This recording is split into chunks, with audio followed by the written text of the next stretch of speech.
Europe 1. Journal de 8h présenté par Victor Pourchier. Bonjour Victor. Bonjour Lionel et bonjour à tous. Et donc une inculpation de plus pour Donald Trump ce matin. L'ex-président des États-Unis est poursuivi pour complot, soupçonné en fait d'avoir exercé des pressions pour renverser le résultat de l'élection présidentielle de 2020 qu'il avait perdu contre Joe Biden et d'être aussi à l'origine de l'assaut du Capitole. Bonjour Aviva Fried.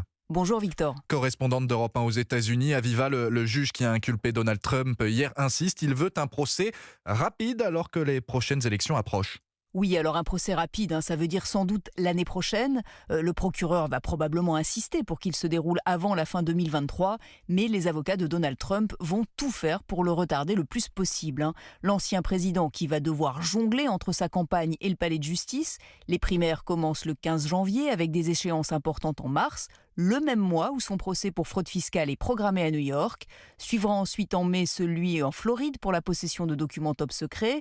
Il y aura donc aussi sûrement celui pour lequel il vient d'être inculpé, sans compter qu'on attend également une 4e inculpation venue cette fois de Géorgie.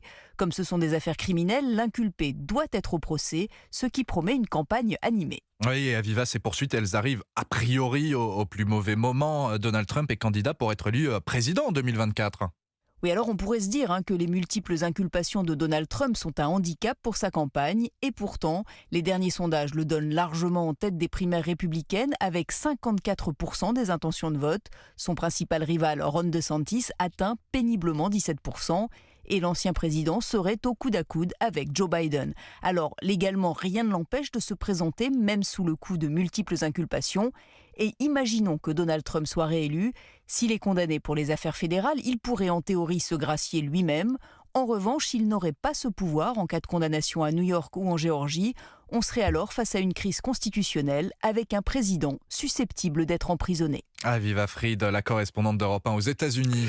Évacués en urgence, les premiers Français du Niger ont atterri à Paris cette nuit. À l'aéroport Roissy-Charles de Gaulle, 262 personnes pour le moment, une semaine après le putsch militaire dans le pays, après aussi des manifestations anti-françaises devant l'ambassade à Niamey. Écoutez d'ailleurs les témoignages des premiers ressortissants de retour en France ce matin. Un peu malheureux de laisser le Niger dans cette situation de prise d'otage plus que de putsch. Voilà. Et on est content d'être venu. On n'est pas sûr que ça aura pu dégénérer, mais c'est toujours bien d'être rentré. On verra dans les jours et semaines prochaines comment ça va évoluer là-bas.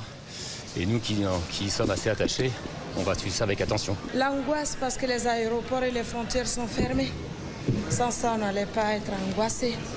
Donc voilà, on est là, c'est le plus important. Au moins, on peut rejoindre nos familles. Et d'autres ressortissants doivent arriver dans la journée. Au total, Paris compte évacuer ses quelques 600 ressortissants voulant rentrer en France. À l'étranger également, une attaque de drone explosif russe a endommagé des infrastructures portuaires et provoqué des incendies dans la région d'Odessa, dans le sud de l'Ukraine. Hier, c'était la capitale russe, Moscou, qui avait été visée par une attaque du même type.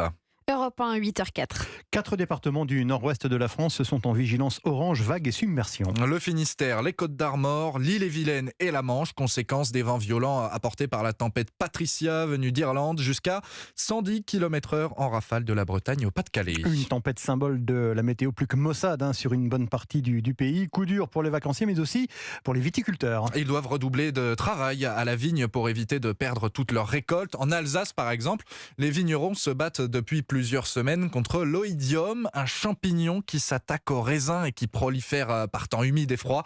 Le reportage européen de Tatiana Geselman. Cette grappe, elle est perdue. Un rapide tour dans les 30 hectares de vignes de Jean-Christophe Lehner suffit pour repérer les raisins attaqués par l'oïdium. La baie est déjà éclatée. On dit qu'elle montre les dents. C'est quand on voit les pépins de raisin. D'ici les vendanges, elle sera complètement ouverte et ça ne donnera plus rien. En cause, la météo humide de ces dernières semaines et les grands écarts de température entre le jour et la nuit, propices à l'apparition du champignon. En 32 ans de métier, j'ai jamais vu des parcelles atteintes par l'oïdium à ce point-là. Dans certaines parcelles, il n'y aura pas de récolte pour certains vignerons.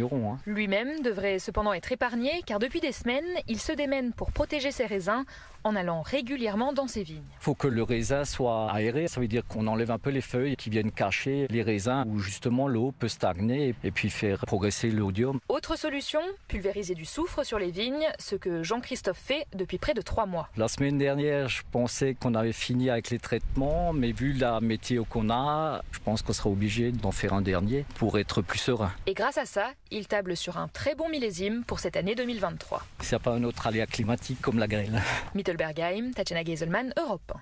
Et ce bilan tragique et alarmant sur les routes maintenant, les accidents mortels sur autoroute ont augmenté de 43% en 2022, 180 tués, principalement des conducteurs jeunes, moins de 35 ans, fortement alcoolisés ou sous l'emprise de stupéfiants selon les données du secteur publiées ce matin par l'Association des sociétés françaises d'autoroutes.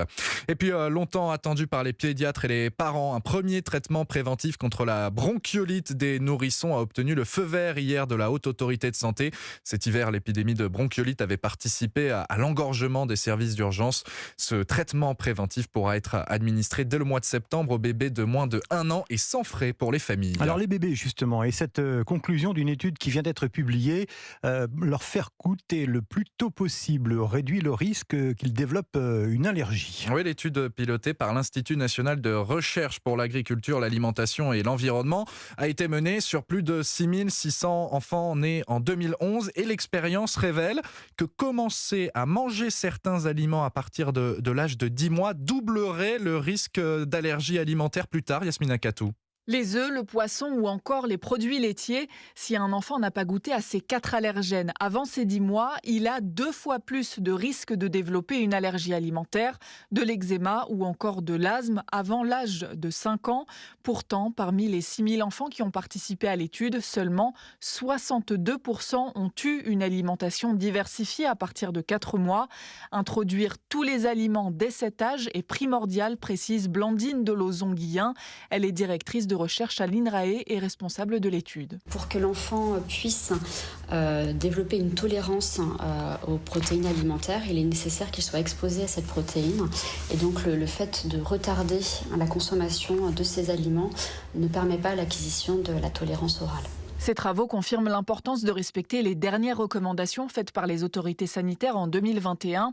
S'il y a des antécédents d'allergie dans la famille, la diversification alimentaire reste préconisée dès 4 mois, mais il est conseillé d'en parler avec son pédiatre. Les explications et les conseils de Yasmina Katou pour Europe 1. Dans le journal de Victor Pourchet. Merci Victor. Et il est 8h.